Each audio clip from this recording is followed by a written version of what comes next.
Hello again everybody! So, for today's video, I'm gonna cook special Filipino goat soup. I said it right. Hindi soap. Filipino goat soup.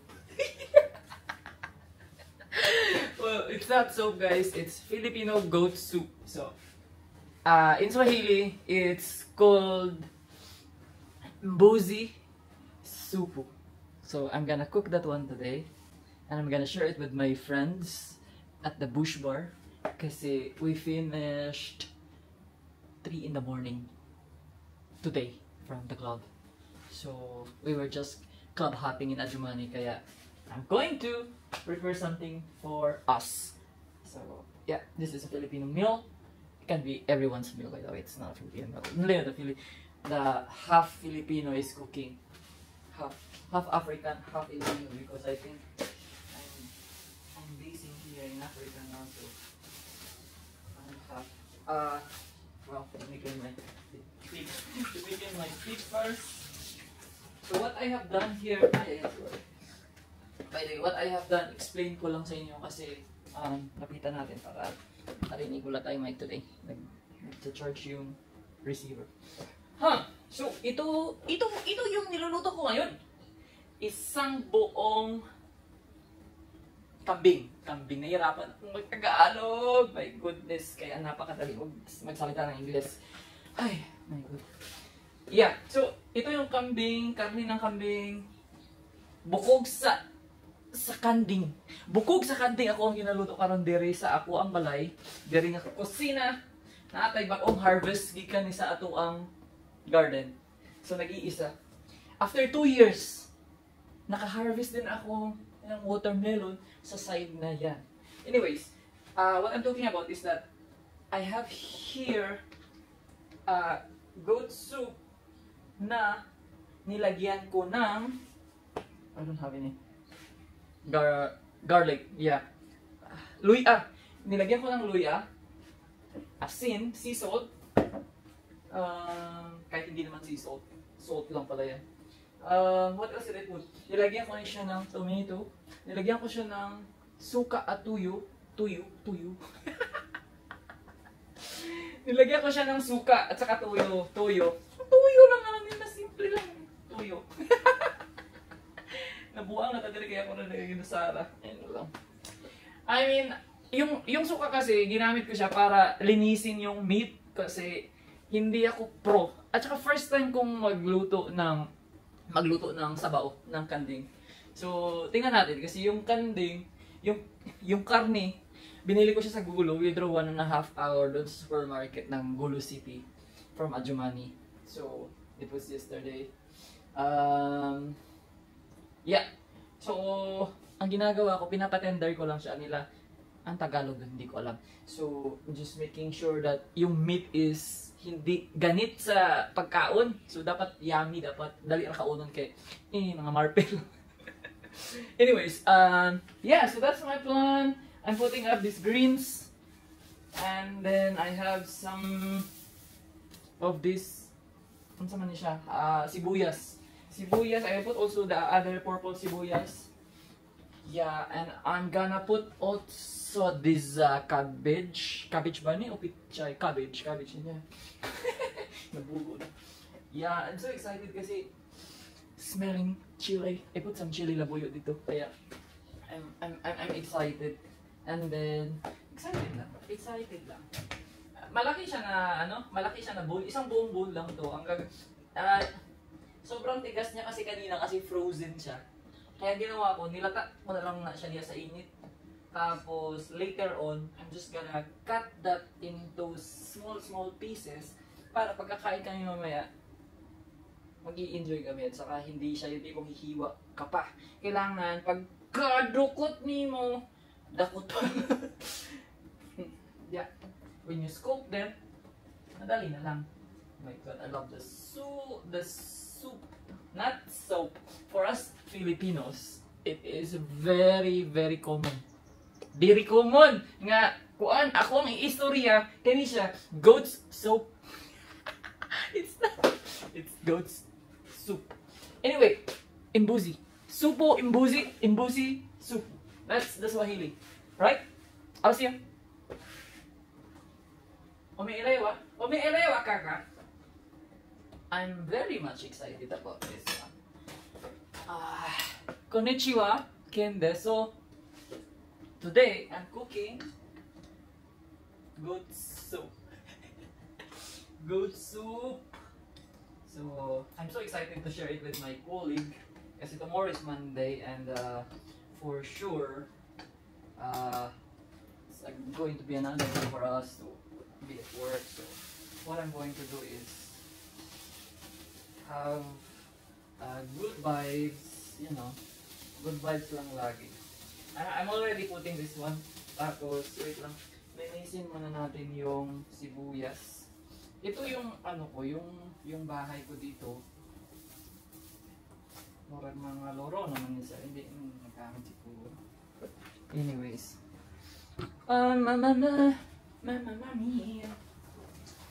Maganda na ilagay mo na yung sibuyas ano, para lahat ng mga sangkap malalasahan talaga nung customer. Alam mo, feeling ko magaling ako magluto. Kasi sa tao ng mga napapakain sa mga luto ko, parang masarap sila. Mga lokal pa yung mga nakakatikim. Saka normally yung driver ko kasi lagi magkasama. So ako yung magluluto ng ano. Minsan naman pagka may time, tinatry ko silang ipagluto ng lokal na pagkain para ma-appreciate ko yung food nila. And I always love local food. Like kahit saan pupunta in each country, masarap na itry mo yung mga local delicacy nila. Kasi ano naman to appreciate the beauty of that country that you are visiting. Ay, nalaya na yung mga kuwan eh. Iapil ta pa ba niyo kuwan? Nabuang na Kintoy. Kintoy, toy, putoy. Nganong Kintoy akong pangalan? Kint man o Kintoy. Ang mga kung kuan ka, fun ka. Fun ka. I don't know kung nilalagyan ba ito ng ganito. Pwede na mapamix lahat. Wala namang bawal sa pagluluto. Basta hindi yan hindi yan magreklamo man.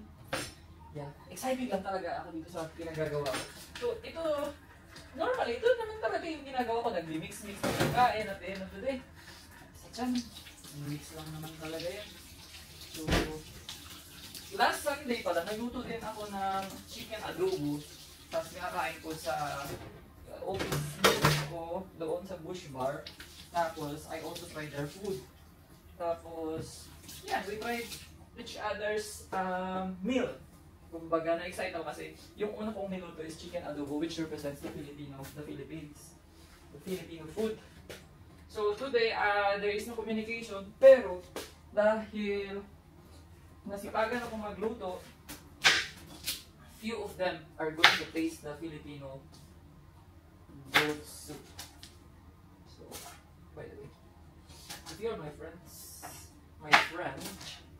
you can have this. Okay.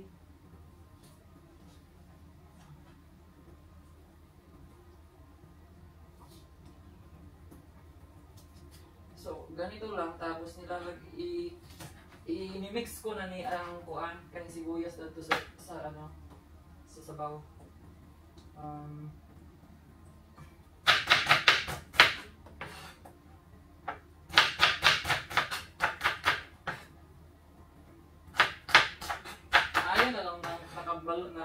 Nakatrabaho ko kuan ko working student ko atong high school pa ko o elementary pa ko nag-working student ang elementary grade from grade 5 and grade 6 working student ako. So dadto ko na nakatuon og kuan luto sa balay. So nagsiserve ka ng iba't ibang pagkain, natututo ka, tinuturuan ka paano magluto. Minsan, napapagalitan kasi nasusunog ang pagkain. And then at the end of the day, it's the journey that really molds you and really prepares you in the future. Kaya pag boring yung buhay mo, madali kang ma-depress, madali kang mag-give up. So, sa akin lang, find a way to not give up. You know, strive for excellence, strive for just strive in life. Kasi someone out there is watching you and feels you. Ibang tao na is willing to help you. But sometimes you need to be careful kasi some people are going to be there to use you as well. Kaya it can happen, it cannot happen, just be careful kung nangyayari siya at nangyayari pa rin. Don't let people use you. Ganyan. Yan. Chef Ken. If you can only see the meat right now, I'm so proud of myself. Yeah, boil. I'm so proud of myself. Kasi, ganyan ako magluto. Minimix ko lang lahat. And, ang nangyayari, ang sarap! Grabe, hindi ko in-expect. Sabi ko, talaga ba ako nagluto nito? Sarap lang. Mas masarap ako magluto ay say, pagka uuwi na ako ng bahay, ako magluto kasi hindi ko alam yung mga pinggan, hindi ko alam yung mga gamit, yung access ko, saan ba nakalagay yung mga katabag naman kasi pag nagtatanong-tanong ko. So I prepared na, syempre sila naman yung lagyan natin ng karuti. This is karuti. One time, I planted carrots dito sa harap ng bahay. At ang nangyari, ang tagal mamunga tapos kailangan soft yung yung lupa pag magtatanim ka ng carrots. Yun? Grabe ang mag-summer dito eh. Talagang titigas yung lupa. Kaya wala kang choice. Kaya ayun, it took maybe almost more than 1 year tapos nag-harvest ako. Ay nako, Asian sizes lahat. Kaya hindi na ako nagtanim kasi sayang. I mean, okay lang din naman for activity na lang, ganun. Pero huwag kang mag-expect. Kaya sa buhay natututo ako na don't expect so much. Learn to avoid expectation. Kasi expectation is one, and the main reason why people fail, the main reason na people get depressed and kasi hindi na-attain yung expectation nila. But if you don't have that kind of expectation in your buhay, hindi ka madidepress, hindi ka ma-disappoint kasi wala kang But if you do it for motivation, why not, diba? Just make sure that you expect the both options para ready yung mindset mo.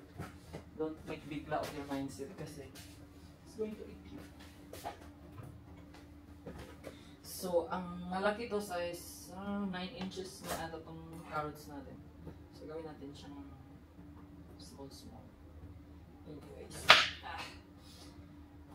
we all have that way of slicing carrots. And this is my way of slicing. I'm not even sure why I mix them all para lang matapos na tong video na to kasi nakakatakot mag-edit, diba? Mag-edit ng video. So, nilagay ko na siya lahat tapos luto na lang. Ganun yung tag. Small. Kasi hanggat may nutrients tayo nakukuha sa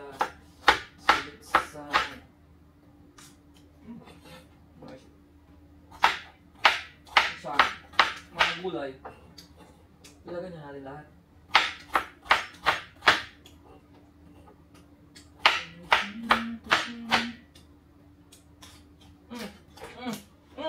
Sarap! Ang sarap! Parang ang nalabasan.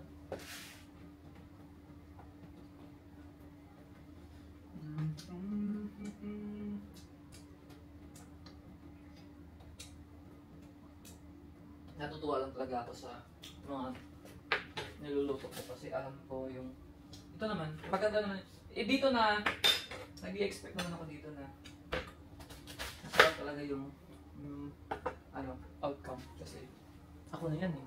Diba?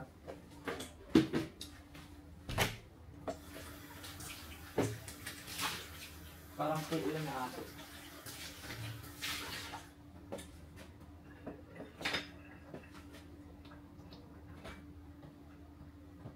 Uulan ng matagas ng matigas. Uulan ng malakas na matigas. Uulan ng malakas, matigas at malakas. Uulan ng matigas at malakas. Kaya pala uulan kasi pumunta ako. Hala, ang haba naman nito. Oh my goodness. Ay, palubat na rin yung master o ano natin. Yung Osmo packetry natin. I really wanted to go to Japan. Kaya sana ako'y makapunta. Saan ba laban sa buhay. December kasi I just wanted to spend Christmas with my friend. And hindi ko alam kung Vietnam is also into that kind of stuff, but really good this place. Beautiful. I know it's beautiful.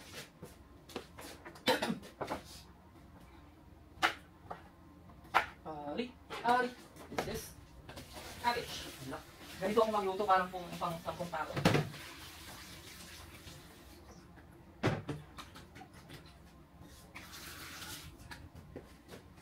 And then, what I'm gonna do? Last one na lang kasi 20 minutes na to! My goodness, grabe. Kadali kasi kaya namin mag-20 minutes. Uy, nagsunod-sunod mga dong. Ay, nagsunod-sunod dong. Kaya, makita na itong mga tinaguan kaya.